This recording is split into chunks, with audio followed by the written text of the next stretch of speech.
Paroles immortelles. À travers les âges, certaines paroles n'ont pas seulement été prononcées, elles ont traversé le temps, défié l'oubli et sculpté l'histoire. Des penseurs, des rois, des généraux, des poètes, leurs mots résonnent encore aujourd'hui, porteurs de sagesse, de courage et de vérité. Dans cette vidéo, plongeons ensemble dans ces paroles immortelles, celles qui inspirent, éveillent et marquent l'esprit à jamais. Prêt à entendre l'écho du passé? L'histoire a vu naître des hommes qui ont façonné les nations, imposé des idéaux et défié les lois du temps.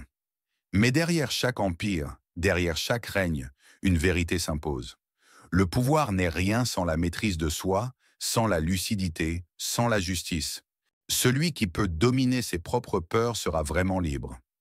Les hommes passent leur vie à redouter l'avenir, à fuir le danger, à éviter la douleur. Mais un vrai leader, un vrai penseur, est celui qui regarde la peur en face et refuse de lui céder du terrain. À Athènes, sous Périclès, la liberté était une conquête intérieure autant qu'un système politique. Les forts font ce qu'ils peuvent et les faibles souffrent ce qu'ils doivent. Cynique, réaliste, brutal. Thucydide ne croyait pas aux illusions. La loi du plus fort n'est pas une invention moderne, elle est une constante de l'histoire. Il ne la glorifie pas, il l'énonce. Mais c'est une invitation. Veux-tu être celui qui subit ou celui qui agit? Plus corrompu est l'État, plus nombreuses sont les lois. Ce n'est pas dans l'ordre qu'on empile des règles, c'est dans le chaos. Plus un gouvernement est gangrené, plus il tente de masquer ses failles avec des lois. La vraie justice ne se dicte pas sur du papier, elle vit dans les cœurs et les actes. L'histoire ne se souvient pas des prudents, elle grave dans le marbre le nom des conquérants. Ceux qui osent, ceux qui défient, ceux qui transforment les batailles en légendes. Mais derrière chaque victoire, il y a une pensée, une stratégie et une vérité implacable. Il n'y a rien d'impossible à celui qui ose. 20 ans, il commande des armées. 30 ans, il a conquis un empire.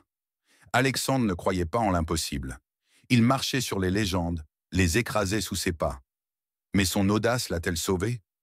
Non, elle l'a rendu éternel. Il vaut mieux mourir que de vivre en attendant la mort.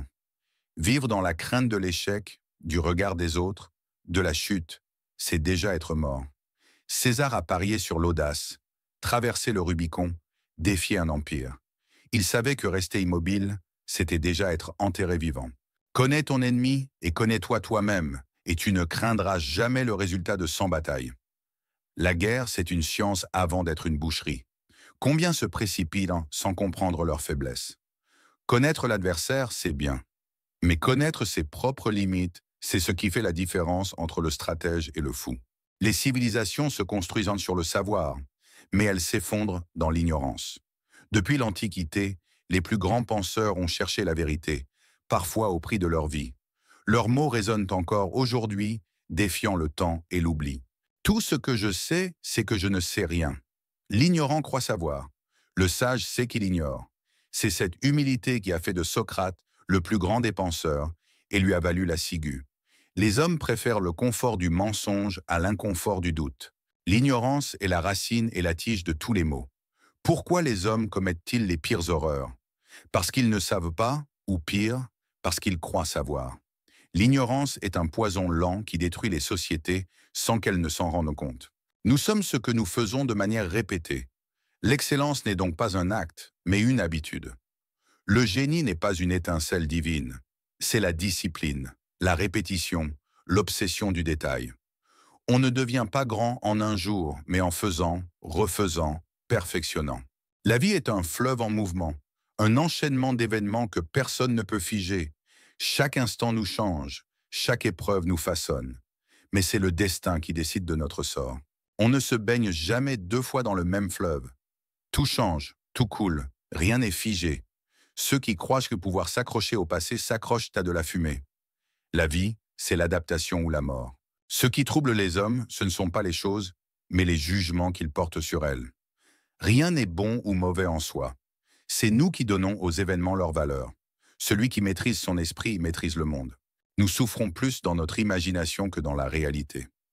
La peur de l'échec, du jugement, de la souffrance, tout ça, c'est dans la tête. Dans les faits, la réalité est souvent bien plus clémente que nos cauchemars. Le succès n'est pas un miracle, il est une construction. Il appartient à ceux qui tracent leur route avec discipline et audace. Chaque mot, chaque action, chaque choix est une marche vers le sommet. Ne dis pas peu de choses en beaucoup de mots, mais dis beaucoup de choses en peu de mots. Parler ne suffit pas. Les mots vides ne sont que du bruit. Ce qui compte, c'est la clarté, la précision, l'impact. La fortune sourit aux audacieux. Le monde ne donne rien à ceux qui attendent. Il appartient à ceux qui osent, qui tentent, qui sautent dans l'inconnu. La vérité est claire, le mensonge rassure. Mais dans l'histoire, combien ont préféré l'ombre à la lumière? L'homme fuit souvent ce qui pourrait le libérer. Ne pas agir selon la raison, c'est condamner l'âme à une prison. L'émotion est un feu dangereux. Celui qui se laisse gouverner par ses impulsions devient esclave. Plus un mensonge est gros, plus il passe. Les tyrans l'ont compris. Les peuples croient ce qu'ils veulent croire. Le mensonge rassure, la vérité dérange. Le chemin vers la réussite n'est pavé ni d'or, ni de facilité. Il est semé d'obstacles, de chutes et de doutes. Mais seuls ceux qui persistent transforment l'échec en victoire. Les échecs sont les fondations du succès. Celui qui ne tombe jamais n'a jamais marché. Celui qui veut réussir doit accepter la chute et en faire un tremplin. La persévérance triomphe de tout. Ce n'est ni le talent ni la chance qui font la différence, c'est la constance. Ne pas lâcher. La seule certitude dans cette vie, c'est qu'elle prendra fin. Mais doit-on la craindre ou s'y préparer? Les plus grands penseurs nous ont laissé des réflexions profondes sur ce passage inévitable. La vie, ce n'est pas d'attendre que l'orage passe, c'est d'apprendre à danser sous la pluie. Plutôt que de redouter la fin, il faut apprendre à vivre pleinement.